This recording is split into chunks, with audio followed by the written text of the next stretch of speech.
Hello, folks. How you doing?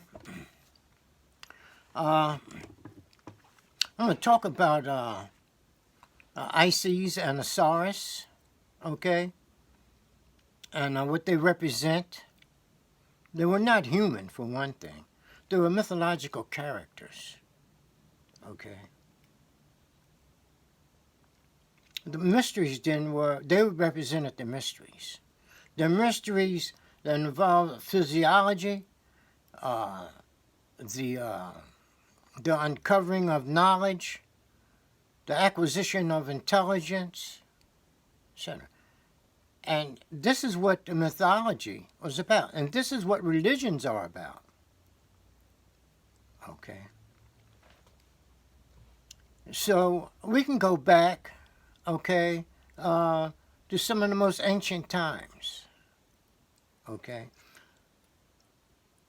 Because Isis represented, okay, the most ancient mother. Or we'll say collectively, the mothers. She represented them. Okay. And when you get into the mysteries of Isis and Osiris, okay, this is where it takes you. It takes you back to the most ancient times within yourself. Okay. So now we'll see that the throne, okay, the king's throne, okay, what that throne actually is and what it does. Well, we know it supports the king because the king sits on it, okay? But what is the throne actually, okay? Because like I said, we're talking about human physiology here and the ascension of consciousness, rising up of consciousness. So then the throne happens to be the backbone, the human backbone, and all that is attached with it, which the nerves, etc., and so forth. Okay. Now, so the backbone extends all the way down to the coccyx. That's all the way down the bottom of the spinal cord. Okay. And so all this is part of the seat or the throne. The king sits on the throne. Therefore, the king sits on the backbone. You see? Because it is through the backbone that higher levels of consciousness is attained. You see? Not the backbone by itself, but like I said, and everything that is attached to it, such as nerves, etc. Okay? And like I said, the backbone extends all the way down, okay, to the coccyx area, which is the area of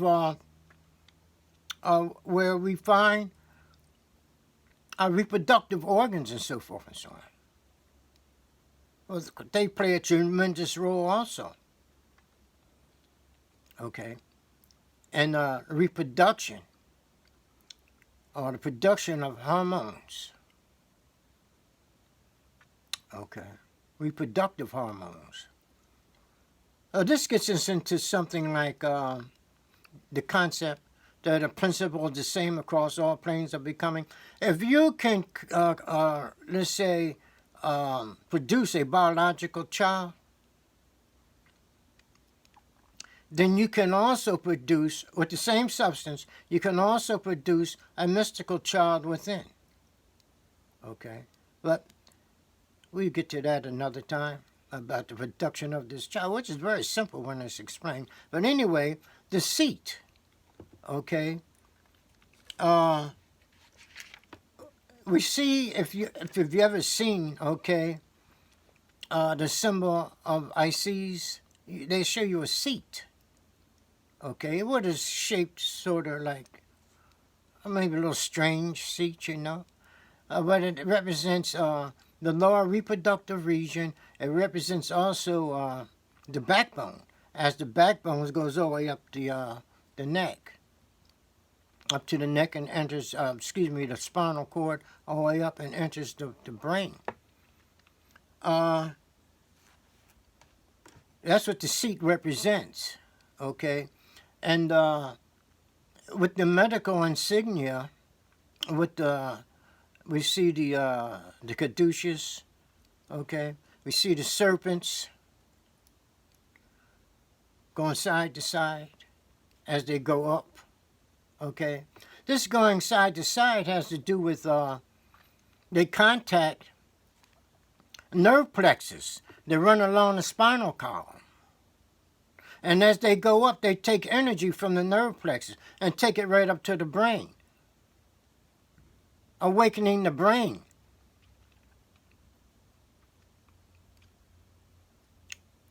Okay? With all this energy going up, and the rest of the body tends to cool off because the energy has been sent up to the brain. Well, I'm not talking about actual snakes going up the spinal column.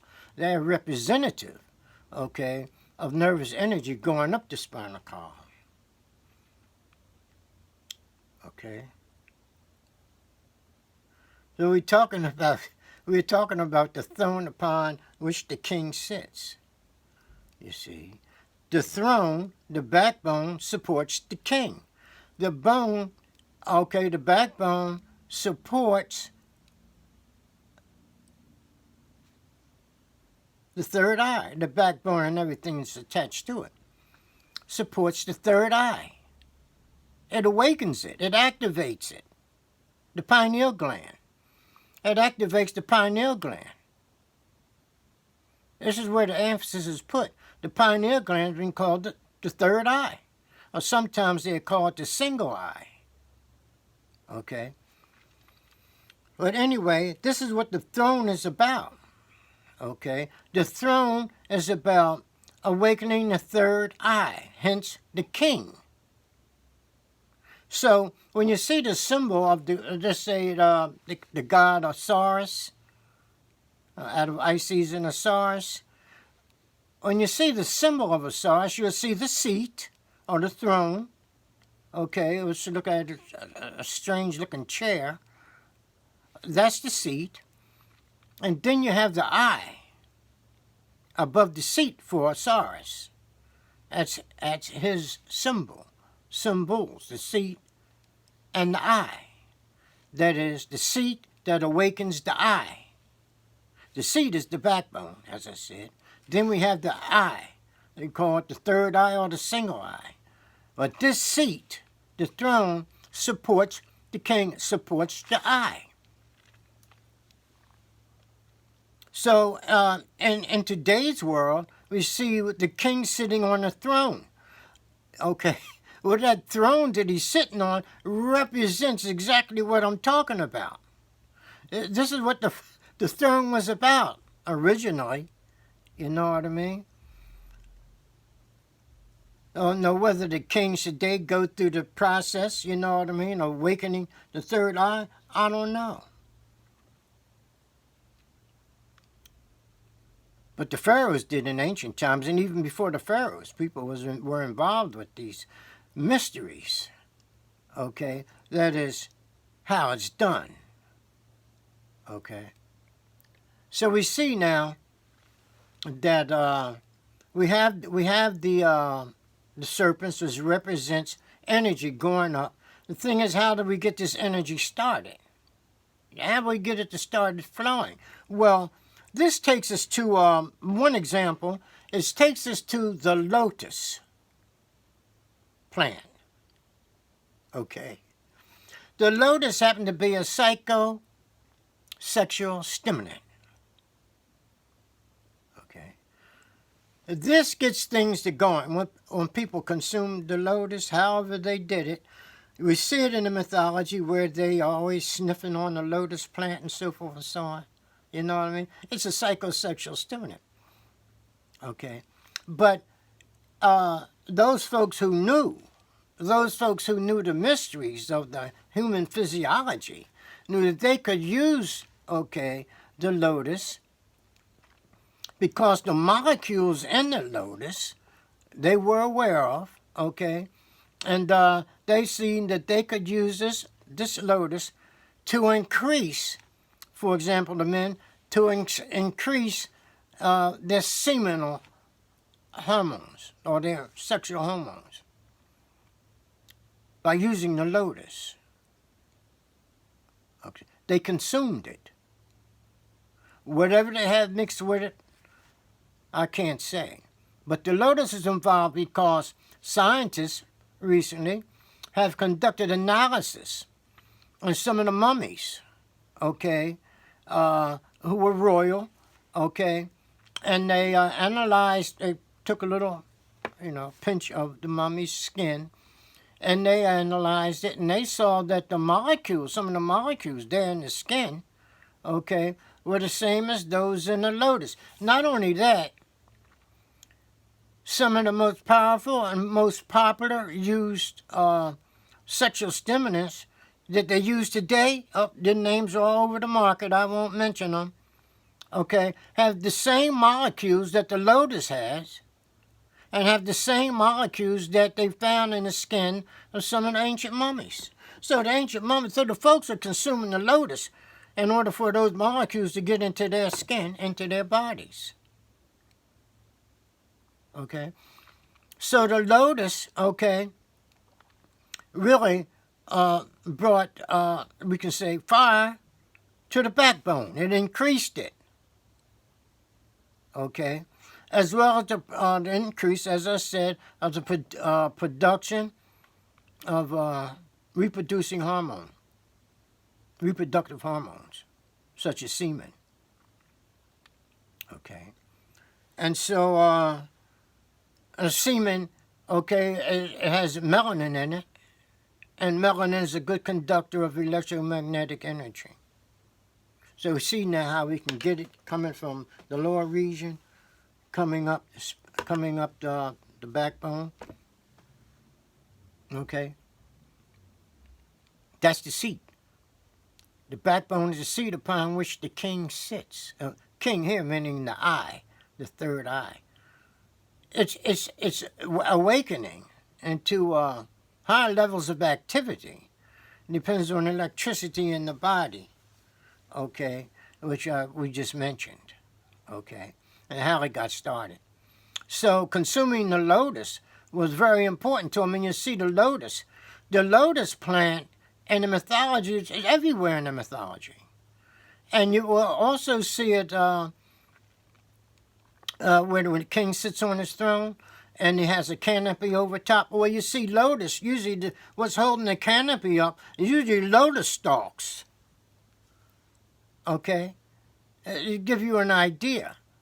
You know what I mean? So the lotus, okay, is used to hold up heaven. It supports heaven. The heaven here that the person experiences when he gets into the mysteries of these various gods and goddesses, who, by the way, the name weren't God, the name was netters. Some people say nutters, but netters are due. Okay? And this here defines this principle of the so-called gods. It's an energy, pockets of energy or environments that a person can create within himself. Okay? Because everything that happens needs an environment in which to happen. Okay? Okay, folks. We'll talk about this here again sometime soon, I hope. And I'll be getting with you, and have a good day and enjoy yourselves. All right. Bye-bye.